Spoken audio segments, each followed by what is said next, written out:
So good morning here in San Sebastian. Good evening in New Zealand. Well, thanks everyone to join us for this interesting conversation this morning. I welcome you on behalf of the Basque Culinary Center. Well, most of you know me. My name is controvertido. I am the business area coordinator at the Basque Culinary Center. And well, as you know, 2021 is a special year here at the Basque Culinary Center because we are celebrating our 10 years educating and transforming our world with the power of food and gastronomy. So for us, I am very pleased on behalf of the Basque Culinary Center to welcome Dr. Michael Hall to Gastronomy Shapers program because, well, I think Michael Hall is probably one of the truest or a true gastronomy shaper in the sense that he has helped to highlight the importance of food and gastronomy in one of the most powerful industries in the world, that is the tourism industry. Michael Hall probably is also one of the reasons why most of us are here. He has inspired thousands of us, and especially the Basque region also, to merge the gastronomy industry with the tourism industry. I think he was here around 2012 or something like that in one congress when we started here at the Basque Culinary Center to see the possibilities of our region as a culinary nation. For me as well, I have worked a long time as a marketing practitioner for the Spanish government in food and wine from Spain.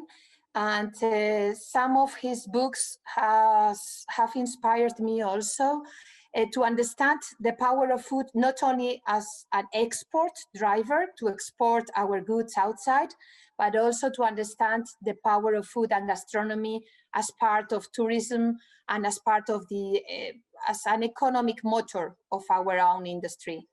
So for me, it's, I think we are very lucky and very happy to have you here, Michael, to celebrate with us our 10 years anniversary, and especially to talk with David about the power of food and how can food transform and how can tourism transform the world we are living now. Of course, everyone knows David Mora. He is one of our colleagues here at the Basque Culinary Center, and the director of the master's of the graduate program that we've got in gastronomy tourism here at the Basque Culinary Center that we are very proud to have.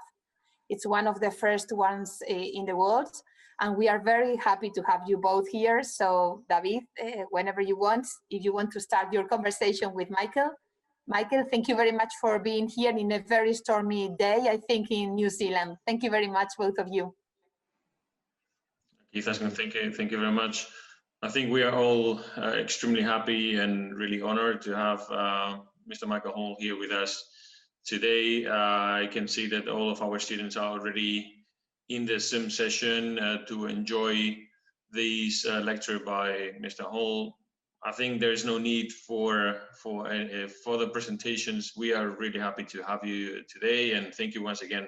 Also due to the extreme weather conditions that you are undergoing over there in New Zealand. These are harsh times for all of us, but technology at least can connect us. And well, just briefly, of course, Mr. Hall is one of the key references for gastronomic food, culinary tourism, and all of those who have read the paper that I provided you with may have seen the differences, different nuances among these three concepts. And I'm sure that Mr. Hall is gonna go deeper into these three concepts and also try to look forward in food tourism during and after the pandemic. So Michael, thank you very much. The stage is yours.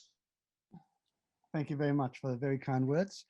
And I must admit, like many of us, I look forward to being able to return to the Basque region again when we can travel. Today is going to be a little bit controversial. I want to be provocative in terms of thinking about the future of culinary tourism and also the way in which we can best respond to the challenges that we have.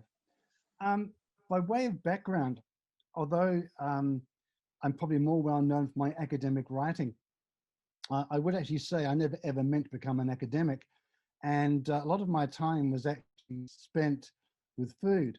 My undergrad years, for example, were spent working with bread in particular. And I can actually cook pretty well, which helps. And spent far too much time in kitchens being shouted at by chefs at some stage. So I want to try and give a range of different perspectives here. I think for me, one of the most important things to bear in mind is the challenge we have of being sustainable.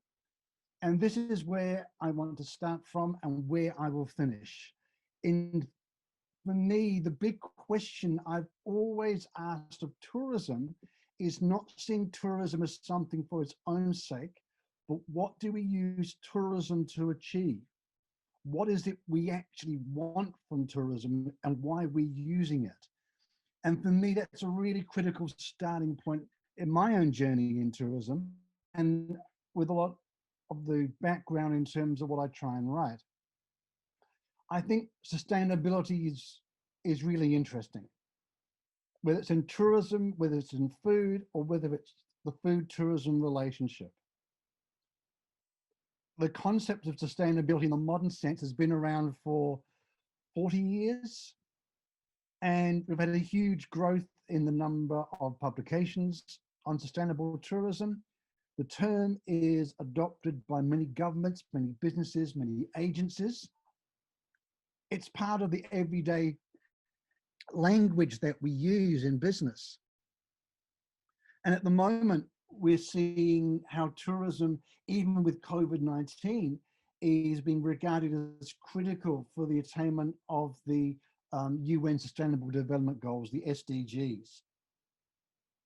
And at the same time, there's been also a huge focus on food, restaurant food, hospitality industry being green, being local and being sustainable. And if you look at some of the restaurant associations, those kind of terms are seen as being the hot trends, as they would say, in restaurants and hospitality for many years now. But the problem is that even though the word is being used so much, tourism is actually less sustainable than ever. And I am also going to be provocative and suggest that the relationship with food on a global sense, I think is also not terribly sustainable, which is clearly a major challenge for those of us who are interested in the interrelationship between food and tourism. It's not sustainable because there's more emissions in absolute terms. There's greater resource use. There's huge impact in terms of biodiversity loss. We keep being told how many jobs tourism contributes, but at the same time, and obviously governments are very aware of this during the pandemic, but at the same time, what is the bigger picture? And what concerns me is that in real terms, sustainable tourism development, I would argue, is a policy failure. It's a policy failure. Why? Because as you can read, most tourism growth, as actually with most economic growth, is actually uneconomic in a real sense, because we're running down natural capital, we're running down nature, we're running down biodiversity. And that is the real challenge, because if you run down your capital, as we know from any business, you're not going to have a very good long-term future, except we're doing this at a global scale. So it means that tourism is actually experiencing a huge subsidy. And we have the same problem with food. So we're seeing enormous greenhouse gas intensity for meat, and in some cases, vegetables. We see the emissions which we get from transporting food all around the world. There's a huge concern about the water footprint of foodstuffs. There's concern about packaging, about plastics. There's concern about biocides and the impact that has in terms of things like bee loss. And we have an overall problem of loss of biodiversity, and we can argue the loss of food heritage. So for example, I have a book beside me here in my library. It's from 1900, and it tells you the varieties of fruit and vegetables that were available in England at the time. It has in it about 60 to 70 different types, different varieties of strawberries. Not one of those varieties is available commercially, at least, anymore. The range of what's available is being narrowed, but what's the implications of that? What's the implication of landscape change? What's the implication of food waste and the agricultural and landscape monocultures that we see in many parts of the world? We have a problem. Over the last 60 years, from the early 60s through to the present day, we are seeing the global ecological footprint. In other words, how many resources humans use increase almost every year, and running down natural capital. We need, in effect, now about 1.6 planets a year to try and realize how much we're running down. And it's getting worse. And tourism fits in this, because over this same span, there's been this ongoing concern of trying to find an alternative tourism. And a question mark I've got is who's actually coming up with that desire? Because I would argue that desire, I think, is in the minority as it stands. What's the implications of that for when we're thinking about food? And I realize that we are all terribly concerned about the effects of COVID-19. But there's many bigger issues beyond that in terms of economic response, climate change, biodiversity collapse, all of which have implications for tourism and food tourism in particular, in terms of what we can grow. We're already seeing fish species moving from their previous habitat because of warming water. We're seeing grape varieties being grown in different places because they can't be grown where they were traditionally because it's getting too warm for them or the seasons are changing. It's a very real issue, and it's an issue in a whole range of different ways. What we grow, what we eat, how we brand places, how we use terroir to emphasize a region. It's a real concern. And in one sense, and I know this, and I'm not belittling the problem, COVID-19 is a small scale problem compared to some of these big issues that we're facing. And I want us to be thinking about the response that we should be having. And well, what should the recipe for food and tourism actually be? And I actually think one of the problems we have is how we think about these issues, which is both an opportunity and as well as a problem. When I went through university, ancient history now, one of the phrases you picked up, and it comes from computer programming, is garbage in, garbage out. GIGO, garbage in, garbage out. How you think of something, how you frame something, how you define something determines the answers that you get. And I think this is a problem that we have in terms of how we think about sustainable tourism and how, for many people, the relation between food and tourism is thought of. The diagram you can see is one, I put my hand up, I'm partly responsible for it, is the so-called balanced approach used by the UNWTO still these days in terms of social goals, economic goals, and the environment. Balance between them all. Except it's wrong. It is wrong because in fact, everything is surrounded by the environment. We only have one planet. And that means old notions of balance means that if you're not careful, you are still running down your natural capital. And that is a mental shift I think we need to have in thinking about tourism and obviously food as well. So one of the things I've been talking about for many years is the need to focus on not just the efficiency of tourism, but the sufficiency of tourism. In terms of efficiency, I mean, that basically means per tourist, how much resources do they use? How much waste do they produce? How many emissions do they produce? Now, because of technology, it means that tourism has been becoming more efficient on a per tourist basis. The problem is, apart from this last year, the growth rate of tourism is actually greater than any efficiency gain.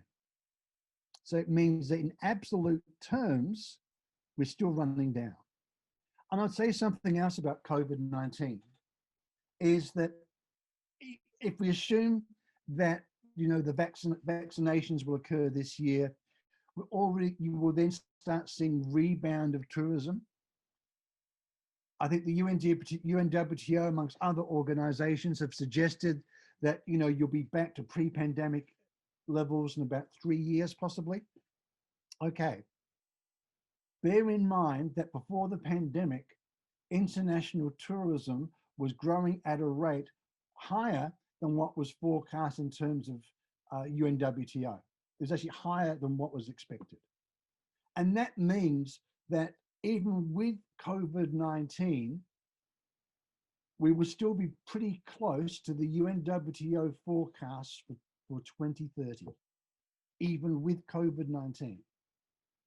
And that really is something to be thinking about in terms of the impact of tourism, which is why, in terms of how I try and construct sustainable tourism and food tourism, is that, to me, the answer isn't just technology, it's also about how we consume, encouraging slower consumption, encourage changes in consumer behavior, emphasizing the local. And instantly, when I start saying things like that, many of you will be going, aha, that connects really closely to how we think about food and tourism. And you're absolutely right. But I want to unpackage that a little bit more because there are some issues which are problematic in that. And the issue that we have, if we're looking at the big picture, is that you can't keep running down natural capital because there's only a finite amount of natural capital because we only have one planet. And over time, if you keep consuming and consuming and consuming faster than what nature can replenish itself, then it means you're running down. And that's the problem we have with the current so-called balanced model of sustainable tourism. And it actually also ties in to many of the responses that we've had previously to over-tourism. Because most of the responses to over-tourism, they think about it in terms of shifting people around, not saying we must reduce absolute amount of tourism growth, but we must stop it coming here, but we'll move it somewhere else. We'll balance it out. But of course, you do that and you balance it out. But then what happens? Then those places have too many tourists. And so you move them again.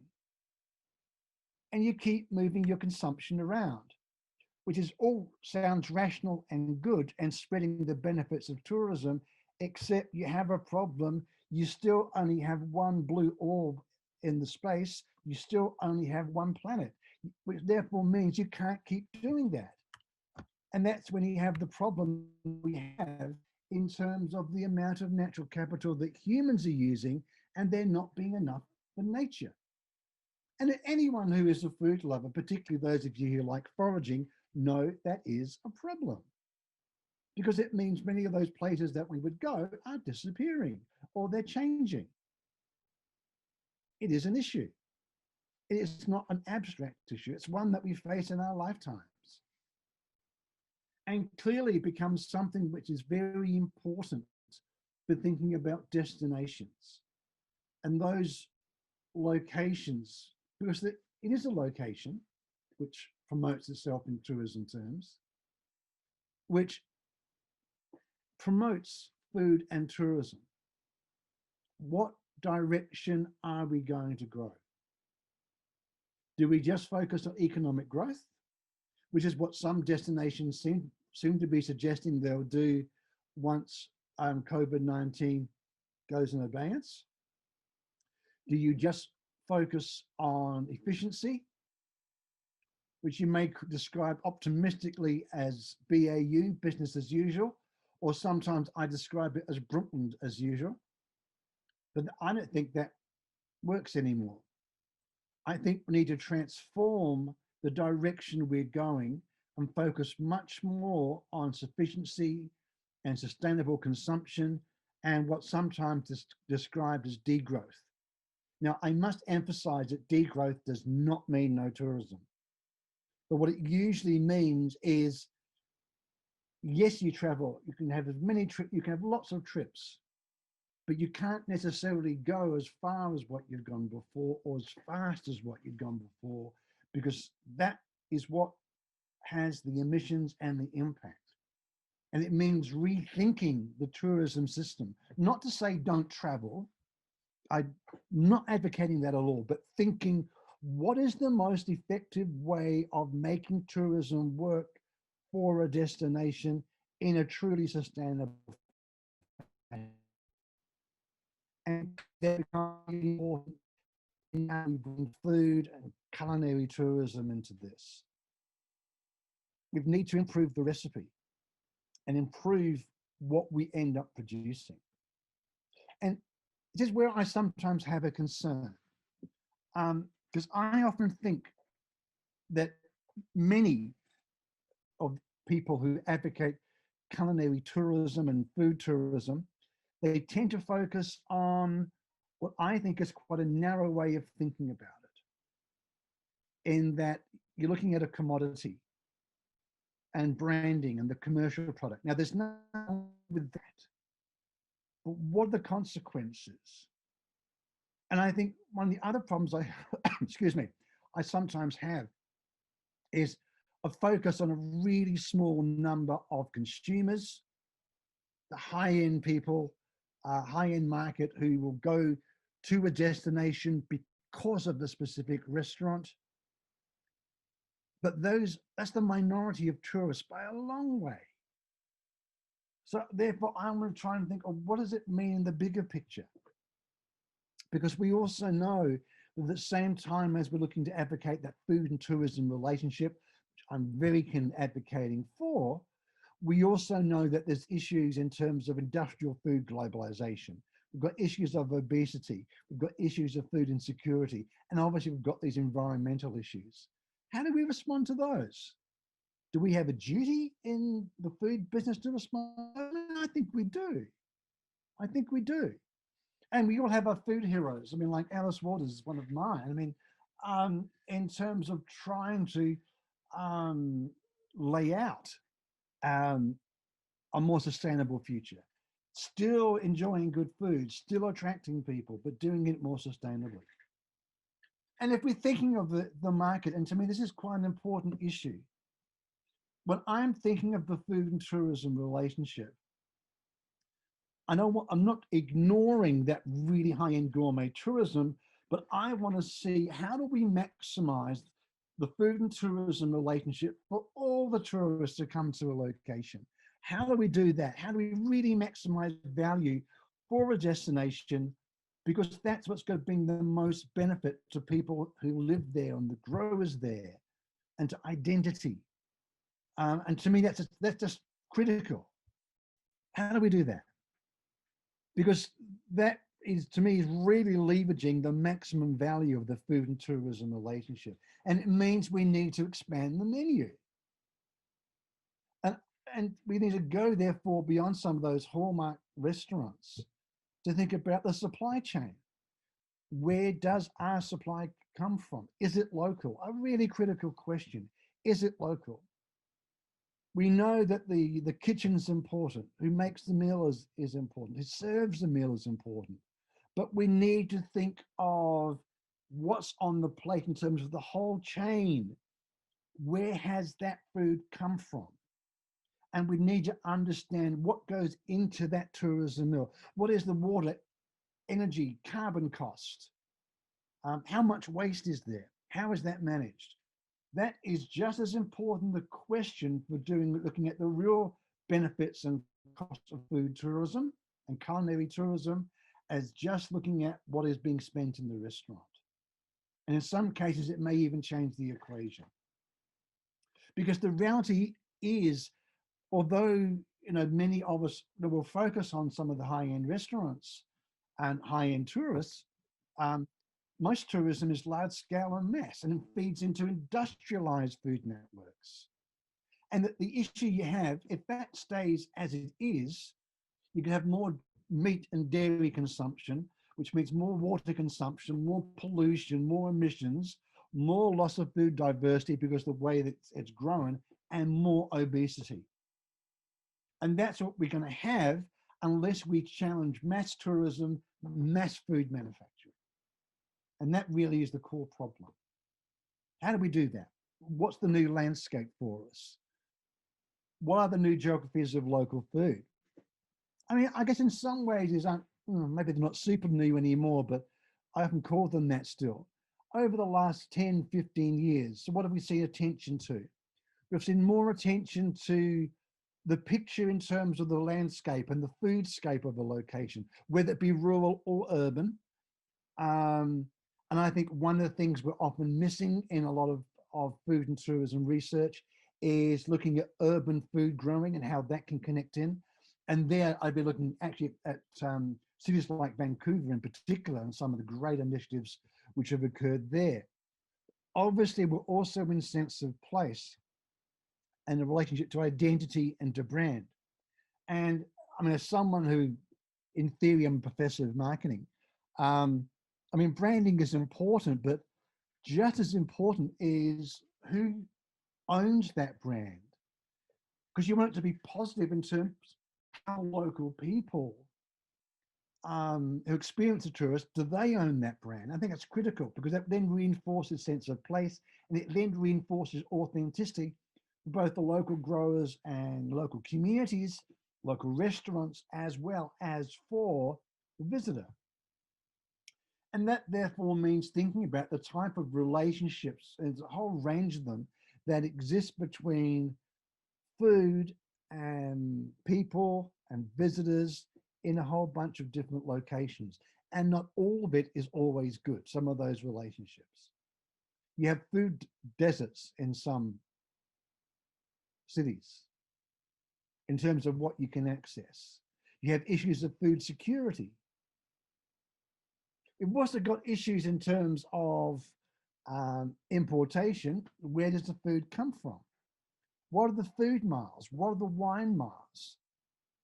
How much carbon or water, or whatever measure you're using, did it take to get that product onto the table? And obviously we need to be thinking about issues in terms of scale. Local versus global, what does it mean? But these are the issues we need to address, some of the big questions we have. One way I think of this at a regional destination level is in terms of the food shed. Many of you would be familiar with the idea of a watershed. You know, it's where the water comes in, you know where the water comes from the rivers, from the lakes. And the same way we can think of food that way for a particular region. How much localized food production can it sustain? It's an important issue in terms of food security, but also it's important in terms of local food system. And it's a concept that's actually been around for quite a while. And it's one which, particularly in North America and to an extent in parts of Northern Europe, has been used to just think of this question, where does our food come from? Because obviously that has all kinds of implications, and for sustainability, it's a really important question because we obviously want to know, well, how can we maximize these benefits in terms of the environment, the social community dimension.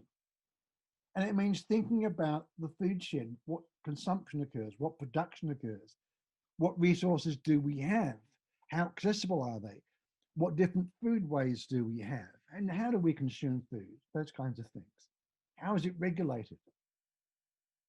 And here we have a lot of focus on the local food system. And clearly there are a number of benefits which we attribute to that in terms of things such as reducing transportation and energy needs, usually, nutrition and health, better agricultural practices, definitely enhancing local economies, fostering community dimensions, protecting local farmers and farmers, bringing the farmer and the community together, and also helping to preserve food safety. I mean, these are strong benefits. And we need these kinds of things. At the same time, we are having other challenges in terms of biodiversity loss. So therefore, there's also attention to seed saving, food heritage initiatives, artisanal production, and the slow food movement, obviously important here. And also the methods that we use and how we regulate. Now, these are issues with which hospitality and restaurants and tourism are critically important. But I think we've had a bit of a problem because often this has been seen in terms of what's been described as the white tablecloth restaurant, as putting focus on the local economy and the planet connected. We need to move beyond that because the vast majority of tourists actually do not eat at the white tablecloth restaurant. The pizza bar, the kebab store are just as important for the visitor. Even, and I know you may be surprised me saying this, even McDonald's and those types of businesses are also part of the picture that we need to understand. But even they can also buy more local. Buying local helps reduce waste. It may have also implications for animal welfare and livestock production. Very importantly, and something very familiar to me, is how direct purchasing by restaurants and wholesalers can stimulate growing new products and varieties. And I actually think, to be quite honest, one of the issues we have when we're thinking about food tourism is there's a lovely image which is reinforced by media, which focuses on the restaurateur, the chef going to the farmer's market in the morning to buy. Look, that does happen, but as someone who worked in kitchen for more than enough years, it's very romantic, and it's not all really how it happens. For most restaurants, most important thing, the wholesaler. And it's the wholesaler in many ways, actually, if you want to be transforming your food system, you also need to focus on, because that's where most restaurants get their on a regular basis, isn't it? And just think of how little has been written on that relationship. There's a couple of things, but there's not very much. And that means thinking about the bigger food system. And if we're thinking of the food shed and the system, where tourism becomes important, it's almost like a lever to maximizing benefits from the food shed, from the region, but also helping to shift it in a new direction. Tourists coming in and buying things make people proud that something is grown in their region. That then can also help appropriate exporting of products as well. It's reinforcement, but it focuses on the local and the connectivity that you need to make a food shed, to make food destination work. There are many advantages of food tourism, therefore. Consumer exposure, brand awareness, relationships. For many, but not all, increased sales margins. Diversifying your base, marketing intelligence, educational opportunities, teaching the visitor about wines, for example, or about the sausage you've made. How was it made? Try it, see, buy. But it's not for everyone. For some businesses, it may be too much cost. You may still want to produce, but maybe not be in the business of tourism. Too much capital. You can't increase your sales by just being open to tourists. But what you can still do as a grower is supply. And it then means thinking about what's the links, what's the networks between growers and the local food system, and what is occurring on the restaurants and how it gets on the plate to the visitor. And this is the real bottom line of food and tourism. Well, everyone must eat. Not everyone is a food tourist, but they still have to eat. So that is the kind of leverage, I think, in terms of the bigger picture for destinations and really maximize benefits for local economies, and in terms of sustainability, they're the kind of linkages that need to be encouraged. But because everyone has to eat, it clearly then raises all kinds of issues that we need to be addressing. What does the supply chain look like? Do we know? And even if tourists will not eat the local delicacy and want something they're familiar to, in one sense, that may not matter too much so long as the raw ingredients come locally. And that's when you can then start to get really substantial positive contributions to a region or a destination. So you have a quality product. Food tourism, although many destinations are doing it, can still help differentiate you. It is an attraction in its own right. I would never deny that. But it's the bigger picture we also need at the same time. And those regional brand values can be great and can be tied into an overall economic strategy. But as you can read for yourself, and I'm sure you realize what is really important here is the connectivity in the system. You have all these various components. How do they fit together? And I know from my own experiences, you may have a farm and a restaurant almost next door to each other, but you have to get them to talk to each other. And the food system has to allow you to be able to supply. Here where I live, we grow a particular type of sheep. But because of the law in New Zealand, I cannot sell direct to a butcher. If I was in other countries, I could do. I can't here, because that's the food regulation system, which then also makes us think, okay, well, how does that fit in to what we're trying to do? It means that network relations are really significant. How do we make those relationships both in terms of with the customer and from business to business and also from government to business?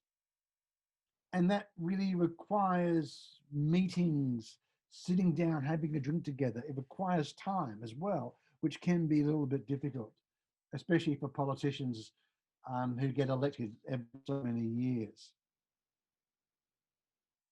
But for me, that relationship isn't so much about attracting more tourists necessarily. It's about tourists in a way that maximizes their benefits, economic and otherwise, for the destination. And that's a different way of looking at it. But we have challenges. And how are we going to address this? Foraging is an interesting one. I've been foraging for many years. It's not necessarily as sustainable as is sometimes sold, particularly in many cookbooks, actually. It can be good, but you have to forage sustainably. How do we encourage that? We can respond in terms of the kitchen, in terms of waste reduction in the kitchen, soil to soil philosophies, those kinds of things. But there's other issues though. In some places, it can be difficult to grow things. It can be against the law, or you have to grow in particular ways. How do we bring in heirloom, heritage varieties of food? They can be attractive, but they may also have other aspects to them which may not make them attractive to some people. How do we change that? So one debate I've often had is how do we stretch the season so you can grow more locally? I've often had people tell me, particularly when I'm teaching up in Sweden, oh, it looks fine for you to say this in summer, but we can't do it in winter or other times of the year. But what is actually remarkable is that in many climates which have the higher seasonality, yes, you can. Eliot Coleman is an American vegetable grower. His amazing insights into low energy greenhouses. And he's actually pointed out that making varieties in winter, particularly to restaurants, is actually one of the best ways of growing local economies. What drinks are there, which is important in terms of sustainability? And what about growing at home? How do we bring that into the picture? Because if you're looking at a wider food culture, arguably that's important, because it may also help people to appreciate not just eating at home more, but eating out more. And obviously there's issue in terms of traceability. This is actually my place. This is one of my orchards. You know, you see the grass is long. Why? I grow that way because it's a way of using less pesticide and it's good for the bees. It's not a pretty orchard, but it grows.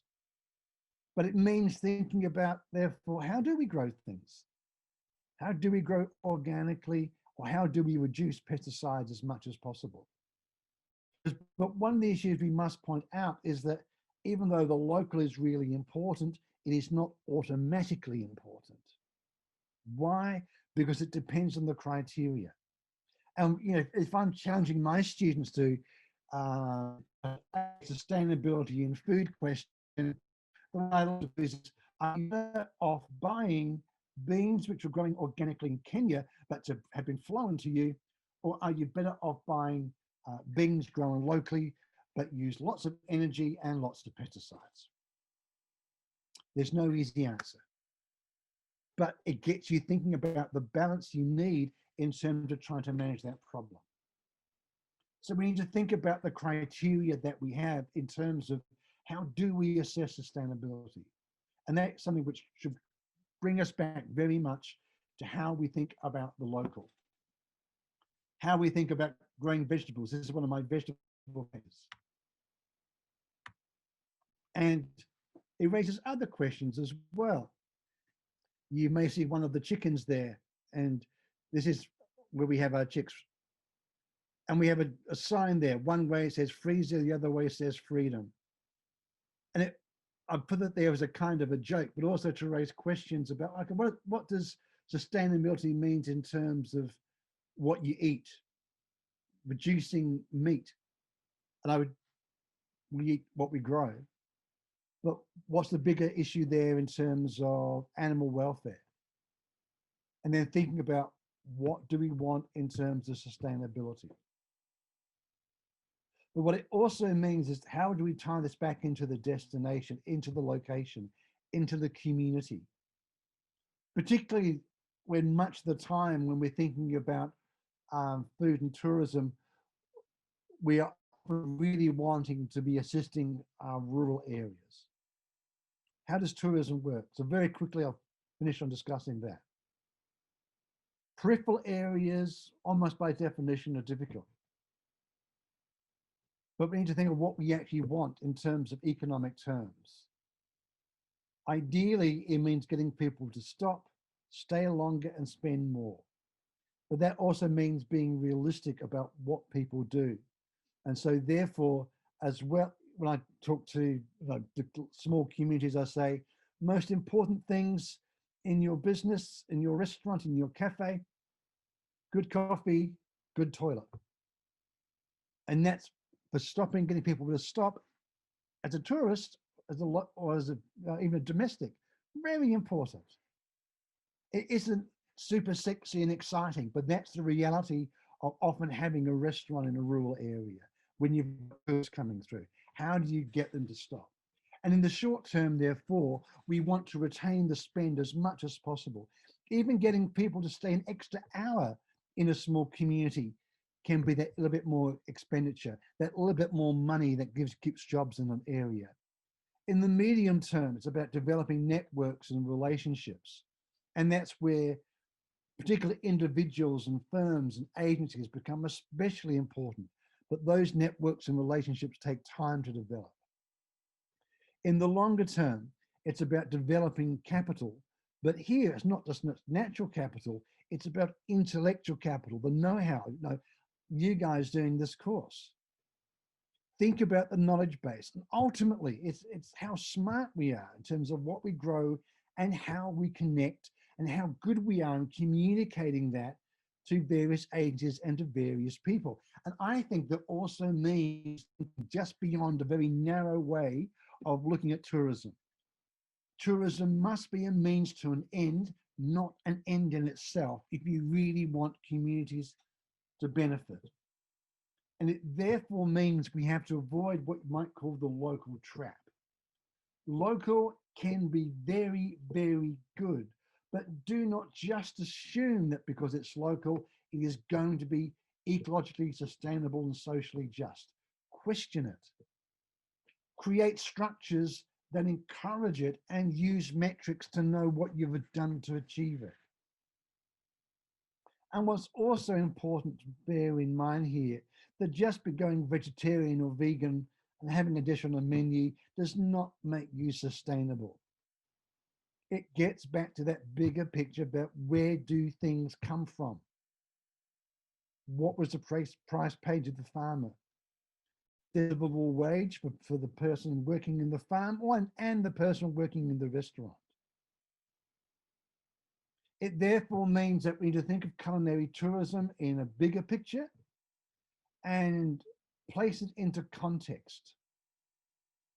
We need to think of how tourism and culinary tourism therefore fits into how we think about things like accessibility and what people want. And we think therefore we think about other things like transport policy, access, social tourism, encouraging locals to travel in their own area and understand their own area.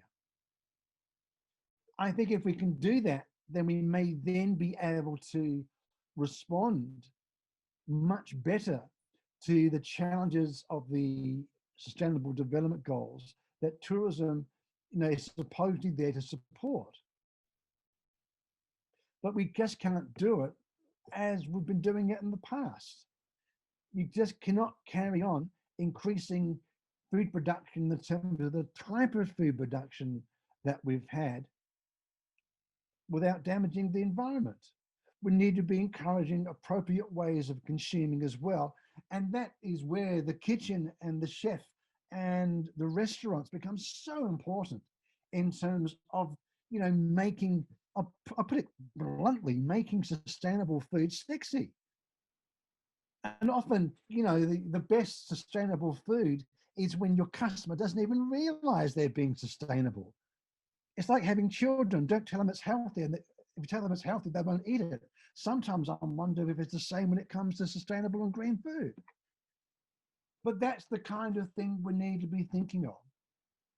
We need to be thinking about the solutions to the sustainable food issue and sustainable tourism issue lie outside of the immediate boundaries of food tourism. And it means we also have to understand both that and the bigger picture. So for me, it really is time that the research menu and also what goes on the menu is changed so it actually reflects, the reality of what all tourists are looking to eat, and therefore looking at the entire food system, not just a narrow part of it, as important as they are, particularly to those restaurants.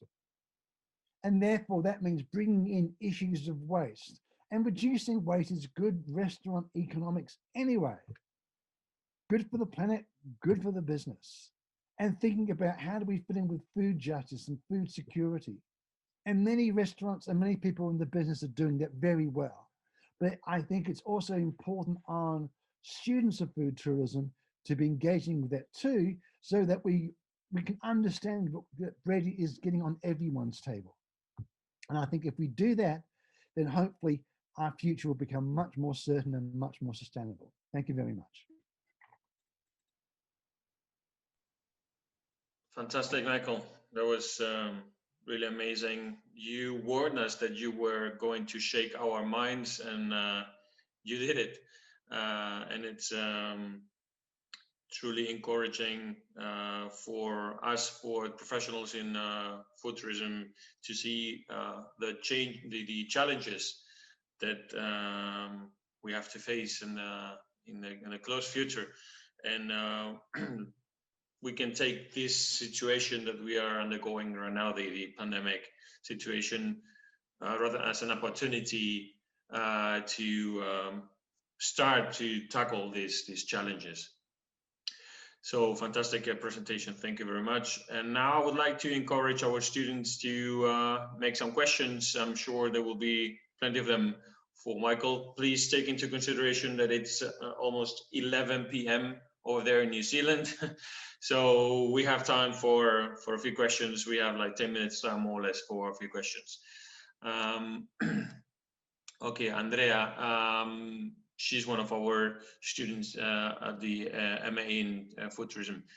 What do you think is the biggest challenge when it comes to slowing down degrowth and getting tourists to embrace sustainability? I think it's making it sexy for them. I really do. I think a lot of people's travel is habitual, and they somehow think that going further or going somewhere is more exotic. I think it's a case of changing that. And I think that requires good marketing, good thinking to make destinations which are closer, just as attractive as going further. I mean, to me, that picture is a really important part of growth. And it requires, I think, both changes in terms of how we market, and in the longer term, it also requires changes in terms of how people can get around and where they can stay. And I think that's where things like changes to the rail system go hand in hand with that changes in the market. And I actually think one of the really, there's many unfortunate things with COVID-19, but one of the things with the pandemic is that just before the pandemic started, you were seeing some real changes in Europe in particular, in terms, the night trains were coming back again.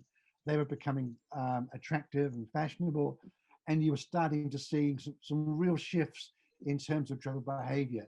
So when, there's a big rebound when we can travel, we'll have to go back and revisit that in terms of how do we encourage people to do that again. Yeah, well, you talked about a slowing consumption. Maybe that also means less tourism as a whole. Maybe it's time to recommend people not to travel that much. I think it's a case, for me, I always argue it's not necessarily how often you travel, it's how far you travel and how fast you travel. Because the faster you travel, the more emissions you have and energy you use. So if you're traveling slower, and if you're traveling maybe not so far, you can travel just as much as you always have. And I think you can do that, but it's a case of making it attractive to people. And also in terms of slowing down, I think I'm really interested in issues of social practices and the role of technologies and design and all those kinds of things, and how it affects how we consume. And I think it's a case of restaurants and also in food tourism in particular. How do we get people to come and sit around the table for longer and enjoy the experience? Because that is part of slowing down and switching off. And I think if we can show the value of that, I think that is also part of the solution at a micro scale, if you know what I mean. Mm-hmm. So we want to encourage people to slow down at various scales.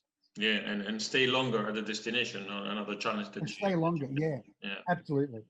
Okay, Elizabeth from Ecuador, she says, how could gastronomy tourism help to change the figures of food production and lack of access to it? Oh, big question. there's actually some really good examples of that. It's particularly how do restaurants buy? There's, it's really, in one sense, it's really basic. How do restaurants buy and why? And that's why I mentioned wholesalers, because they are a really critical part of the food system, which usually ignored.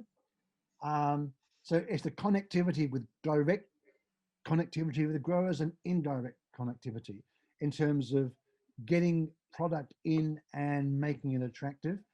I think also as part of that, I think there's a real challenge in terms of chefs and how people in the kitchens are being taught.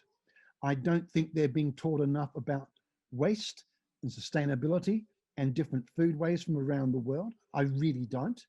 Because that is also important in terms of making things access. And I also think in terms of accessibility, I mean, there's two dimensions. One is to generate employment by the supply chain and how we maximize local supply chains. The other side is what do restaurants give back to a community in terms of either growing locally and or if there's excess food, because sometimes no matter how hard you try and minimize waste, there's material left over. How do you give back? And I think one of the really interesting things about COVID-19 in many parts of the world is how the hospitality and restaurant sector have been giving back to people as much as possible,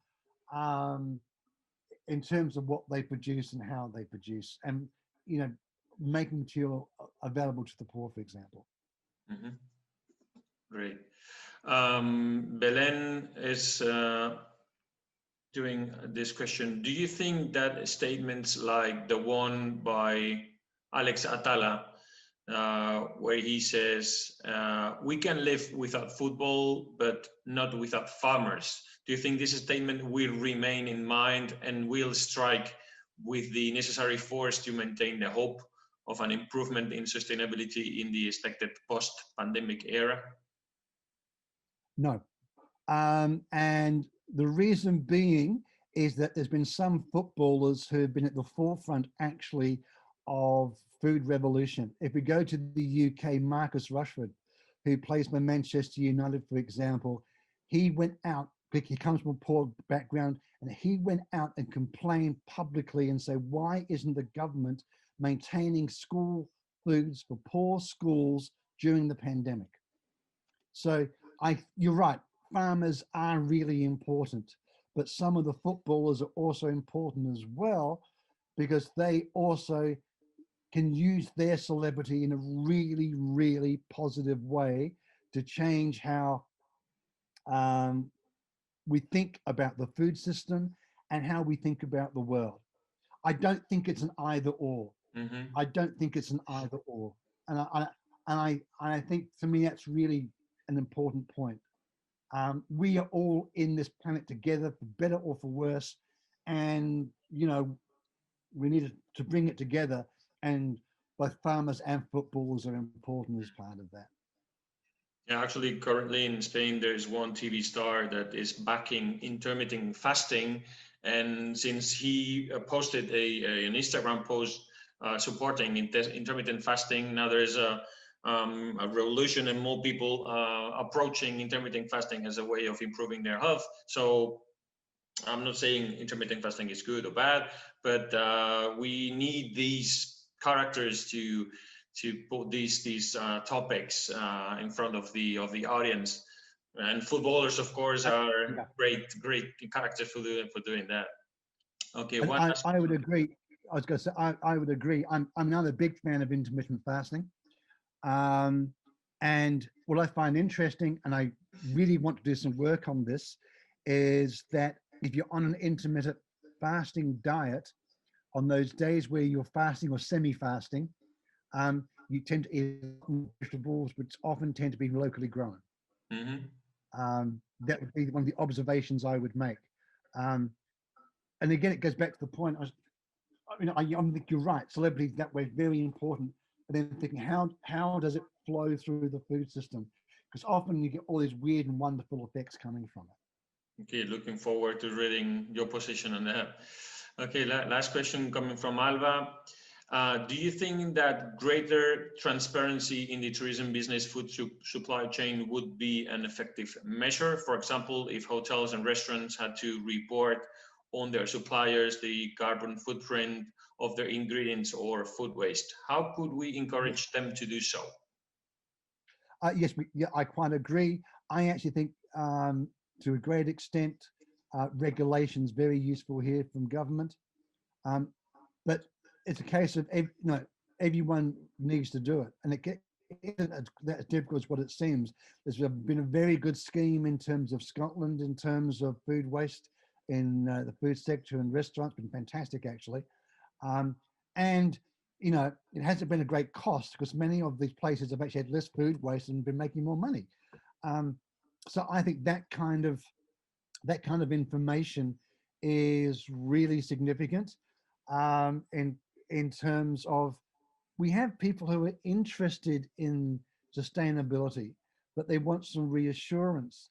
But it means having consistency in terms of the information and the metrics used, and ideally having them independently verified. But I think those kinds of things are really, really significant. Okay. And now the last two questions, one from Ben. Ben, he's also from the US. How can countries like Nauru or other Pacific Island countries improve food sustainability when they have very few endemic crops and need to import and rely on commercialization for almost all of their food? Quite a few of those places really also actually well in terms of the types they had. And a lot of their food security came as much from the ocean as from elsewhere. They have issues in terms of population growth and urbanization. Many of those places can still do quite well. And then thinking about what is the trading system, what do they have that they can trade, and what comes in and out, and what is appropriate that way. In terms of like countries like Vanuatu and Fiji, for example, which is fairly small countries, they are able to be food self-sufficient. And again, the hospitality sector has a really important role. One of my abiding memories from a few years ago is I was in Fiji for work, and in the hotel, and where does the breakfast come from? It's stuff from Australia. I was horrified because literally 5 minutes walk down the road, there's a local market with local produced papaya, bananas, tropical fruit, and that wasn't available at the hotel. So a lot of this is, what is the connectivity again between sectors to encourage that local growing, thinking of new ways of growing crops as well, and using that for economic and environmental maximization in the food context. It is, even for small countries, it is possible for them to have their own food shed, which has a much higher degree of food security. Now, I'm not advocating, when I talk about food sheds, I'm not advocating, complete splendid isolation and living away from everyone. That's not what I'm suggesting. I'm suggesting there are things that we can grow, eat, and satisfy visitors locally. Let's do that. But there will always be some trade. There will always be some trade in terms of food. But what can we do better locally is my big question. Yeah, of course, we have to find a balance. There's still a lot to do between fully global or fully local. There's something in between that we can all leverage from all points of view. Okay, Michael, thank you very much. We don't want to take more of your time, and we know it's very late there, even though you have fantastic weather. It's summer time over there, whereas here in Spain we have been suffering from terrible weather conditions. I think it was fantastic. We really appreciate your time and your insights about food tourism and sustainability, because it's important for all of us. So from the Basque Country, from San Sebastian, from the Basque Culinary Center, thank you very much for your time and for your knowledge, which is of huge value for all of us. Thank you very much, Michael. Thank you very much. Very enjoyable. Thank you.